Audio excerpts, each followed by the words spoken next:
This is Heidi Lee, and I'm here with the So I Married a Record Collector blog, and we are starting a series of many sets of records that you can see a lot of the collection behind me. But if you watched our introductory video, you also know that we have a lot more in the closet, and so there's going to be a whole lot of records to go through. Really excited to bring this to you today. We're going A to Z first, and then there's going to be a lot of miscellaneous.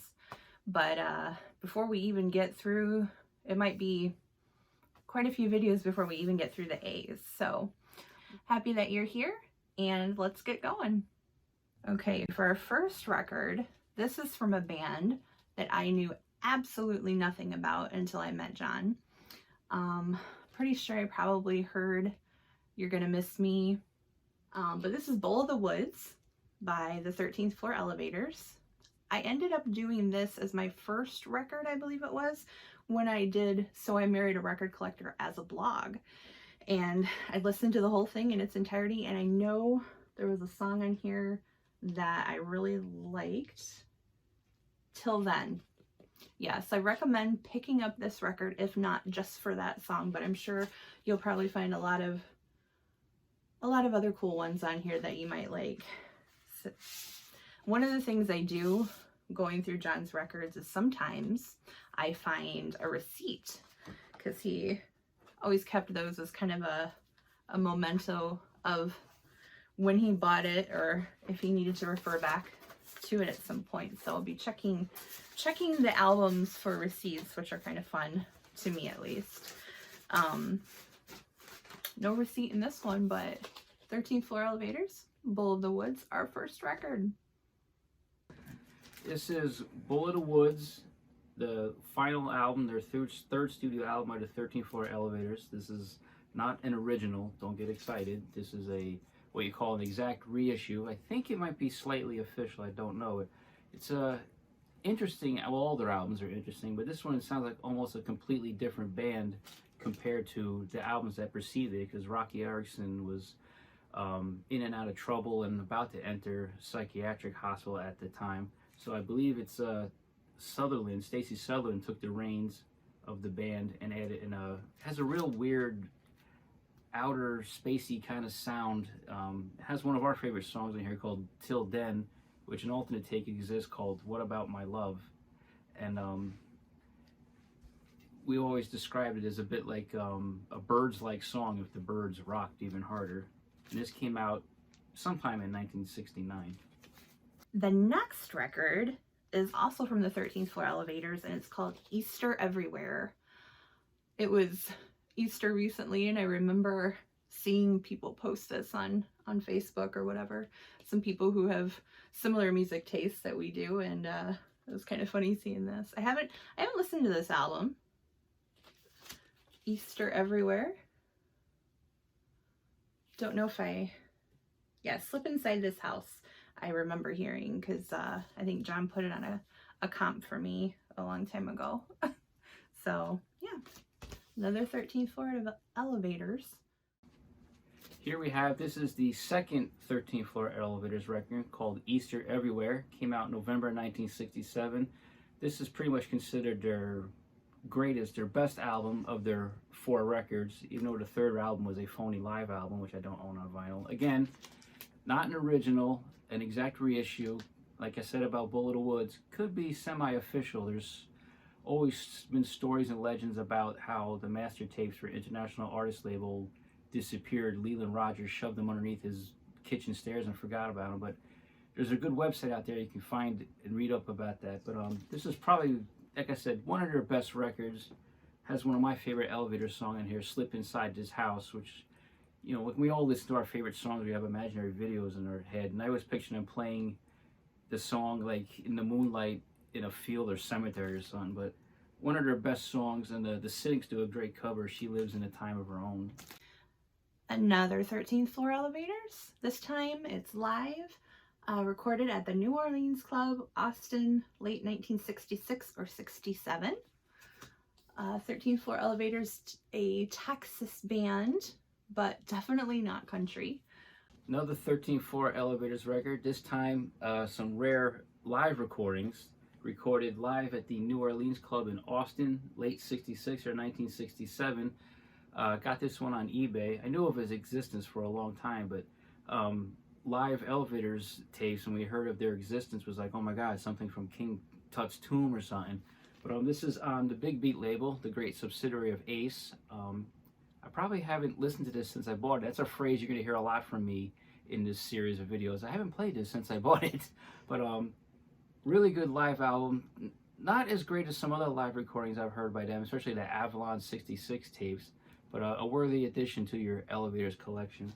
We've got a classic, very cool, iconic cover, the 13th floor elevators, Psychedelic Sounds of the 13th floor elevators. I love this cover, all the colors, really cool artwork on this one. And yeah, this one definitely has You're Gonna Miss Me on it. One of the songs they're really known for. I know that we saw a documentary about Rocky Erickson, the lead, I guess you could call him lead songwriter, lead singer of this band, and interesting guy. And it's the only rock band I know of that plays the jug. Is there a musical name for that, jug playing, or they just call it, I guess that's where the jug band term came from, but the blowing on the jug, so that makes them unique for sure. So beautiful cover. And here we have the classic, famous, or infamous debut album from the 13th floor elevators, the Psychedelic Sounds of the 13th floor elevators, one of the first, if not the first record to ever use the word psychedelic in its title, or be described as psychedelic. Came out in 1966. I can't quite remember the month now. And it contains their most well-known song, of course, You're Gonna Miss Me, which hit number 55 nationally and got them appearances on American Bandstand and Where the Action Is. I recently rewatched the American Bandstand, no, the Where the Action Is clip, and it's really fun to watch because here's all these well-scrubbed white upper middle class suburban teenagers with these absolute like greasers from Texas playing in a cabana doing this song. It's just really fun to watch. Again, not an original, a reissue, although it looks like an original. I believe this and the other two elevators records I showed might be official reissues, because I looked up on Discogs that they're done by Rainbow Pressing, so they might be official. I'm not entirely sure, but one of our favorite records, and this is actually, if you look closely, it's the mono mix, which everybody goes bananas for, and you should have this in your collection. I'm going to say that a lot. Alright, this next one is Mick Abrams' self-titled album. It's got a gatefold. So I'm guessing this is Mick Abrams and his band. Don't know anything about this. Mick Abrams. Self-titled. Serious looking kind of guy in the back there.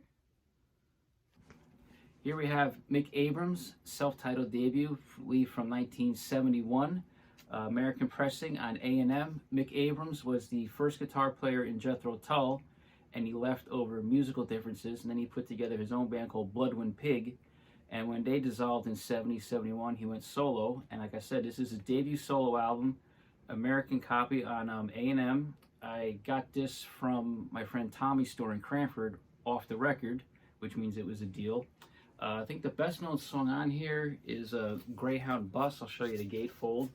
Some of the other band members in there. Nobody from Bloodwind Pig. Interesting, heavy blues rock. Again, I don't think I've listened to this since I bought it. So I think during the course of this series, Heidi Lee and I are going to be playing a lot more records. But again, Mick Abrams, 1971 on A&M in America. I guess it was on Island in the UK. And up next we've got Accel 4. Kind of looks like a cover that the Ramones would put out. I know he's on fire. Don't know anything about this group. Looks to be maybe a newer group, maybe 90s. I could be completely off base. It says From Motor City on it, so maybe they're a Detroit band. These are the Accel 4. Japanese rock and roll band. At the time, I was discovering bands like Guitar Wolf and Teen Generate, and I came across this one. I believe in vintage vinyl and Fords, which I went to for many years. Even when I was working for another record store, I occasionally go there. It's on Repent Records, and the front cover picture was taken at the Continental in New York City, a cool club which unfortunately I never got to go to. More wild punk, especially Japanese punk that emulates the Ramones and things, is really wild and over the top. If you've ever heard Guitar Wolf, you know what I'm talking about. Again, gonna sound like a broken record, although I want to mention broken records in this. I haven't listened to it since I bought it, so I think it's gonna get an audition soon. All right, next up for all you surf band fans, we've got Adrian and the Sunsets, Breakthrough. And it really puzzles me, you know, people who put together these album covers. Why? Let's have a surf band out on a tarmac in a plane, but you know, maybe they're a traveling surf band. They like to surf all over the world. But here is Adrian and the Sunsets in the back there. Clean cut looking guys. And it does say for surfers only. So I guess maybe if you're not a surfer, then maybe Adrian and the Sunsets is not your cup of tea. Another album I have not listened to, and I guess, you know, I'm just not a big instrumental person. I'm more into, you know, lyrics and, you know, things like that. Ooh, I found a receipt. Let's see when John bought this. Okay. Well, he bought this on December 18th, 1989. You can get a shot of that receipt there a little bit better. At Vintage Vinyl, so sad to hear that closed. Vintage Vinyl. He bought Adrian and the Sunsets album, and he also bought the biography of Frank Zappa on that day. Spent $29.66. So those are always fun to find. And I'm going to leave it in there. I'm not going to take it out because I know, you know, collectors are particular about their stuff, which I totally understand. But this, I mean, you're going to see a lot of records. I'm going to say I've had this for years. This was a real early vintage vinyl purchase. Surf music from Adrian and the Sunsets, Breakthrough. Can't remember the original label. This is a French reissue on Surf. Adrian is the drummer, Adrian Lloyd, and I believe he came out of the Rumblers, who are known for their instrumental hit Boss, which is like Peter Gunn, Lopsided. They were on Downey and Dot. Then he put together this band. They didn't last too long. I heard they broke up because of financial difficulties. Adrian Lloyd also did a solo single on the Charger label in '65 called Lorna, which has been reissued by Sundays a couple years ago and is on one of the Back from the Grave comps. It is a wild garage screamer. And just to show you, to be the record nerds we are, there's the receipt. Blue vinyl. It's not a bad surf record. There's more vocals here. I'll show you the back cover. The band looked like a lot of well-scrubbed teens right off the set of the Donna Reed show. And here's my original receipt. Purchased on December 18th, 1989 at Vintage Vinyl and Fords, along with a Frank Zappa biography. next we've got Willie Alexander and the Boom Boom Band. Look at these guys on the cover here. Makes me think of like 80s new wave British beat kind of a thing going on.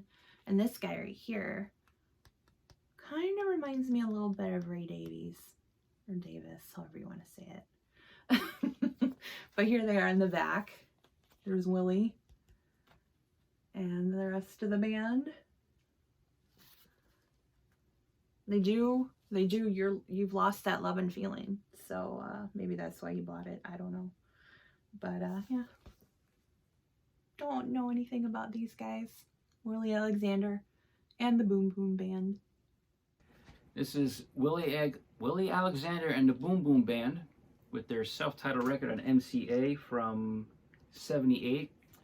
Boston band. Willie Alexander was in a '60s Boston band. on the Capitol label called The Lost, who made a handful of really great singles. Again, got this at my friend Tommy's store in Cranford. Tommy's store was unique in that everything in his store was half off. And people find it funny that it was like when I was working part-time at the record store I worked at, Izzy's, on my one day off of the week, I would go to Tommy's store and hang out in his store, another record store. A lot of times I would go and, you know, I feel there'd be nothing to buy, but I feel guilty not buying anything because I hated when people did that at our store. So I knew the name, I saw it, I took it home. It was like $1. And again, haven't listened to it since I bought it. I think it was $1. I may have gotten this the night he closed the store and they had a party and he was kind of just like giving stuff away. Or he made it right before, he made everything $1. We'll have to listen to this because they cover You've Lost That Love and Feeling. It'll be interesting to hear how they do that. And also there's a song Heidi Lee pointed out the title, Looking Like a Bimbo. Next we've got Davie Allan and the Arrows, Fuzz Fest. Now, I've definitely heard of Davie Allan and the Arrows. Know that he's an awesome guitar player and all that, and soundtracks and things. But again, I'm not big instrumental. Like I don't know. Not that I don't, of course I love music, but you just won't find me putting on an instrumental record and letting it play. But maybe I just haven't heard the right instrumentals yet. Maybe I haven't listened to this record. That's my problem. This is Davie Allan and the Arrows, one of his comeback LPs, sort of, from 1998 on Total Energy, a label that's known for reissuing a lot of vintage MC5 outtakes and live stuff. This is called Fuzz Fest. Of course, I love instrumentals and fuzz, and of course, I have a lot of Davie Allan stuff in the collection, CD and LP. But I think I had the single, well, I still have it. I bought the 7-inch first, the 7-inch of Chopper, backed with Open Throttle, then I came across the album, so I bought it. Of course, plenty of fuzz, cool instrumentals. Again, it has to be listened to again because I probably haven't listened to it in years. I also like it because he does the instrumental version of the theme to the Henry Mancini, the Blake Edwards, Peter Sellers film, The Party, written by Henry Mancini. So Heidi Lee doesn't like the cover, but you know, Davie Allan was known for doing biker films and instrumentals, so that's the theme they're going for. Up next, we've got The American Dream. I guess the band is called The American Dream. Oh, see right here, produced by Todd Rundgren. So that gives a, oh, recognize that. Yeah, kind of a Paul Revere and the Raiders thing going on here. There's the band, The American Dream guys. Dream guys. Totally. Total dream guys. Here's one to make everybody excited. The American Dream on the Ampex label from 1970.